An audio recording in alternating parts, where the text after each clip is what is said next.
মমতা বন্দ্যোপাধ্যায় 27 ফেব্রুয়ারি যে বক্তব্য রেখেছেন সেইটারই কথা বলে দিলেন যে না, গেরুয়া কমরেড।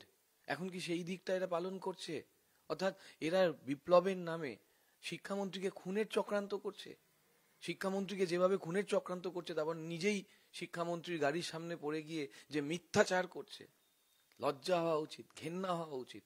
শিক্ষামন্ত্রীর গাড়ির কাঁচ ভেঙে দিচ্ছেন, শিক্ষামন্ত্রীর হাতে হাতে মেরে হাতের ঘড়ি খুলে শিক্ষামন্ত্রী বলতে পারছেন না ওগুলো। তাই ওরা তো শিক্ষামন্ত্রীর কাছে আবেদন করছিল, আমাদের সভাপতির কাছে না তো।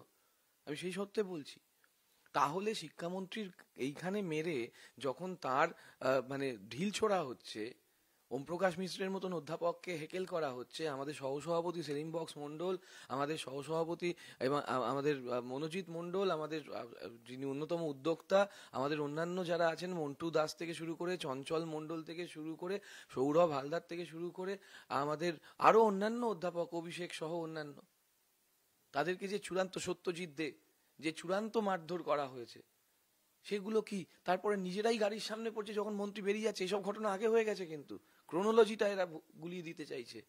রক্ত বেরিয়েছে তো, রক্তটা মিডিয়ায় ভালো বিক্রি হয়, ওই ভালো করে রক্তটা ওখানে দেখানো যাচ্ছে।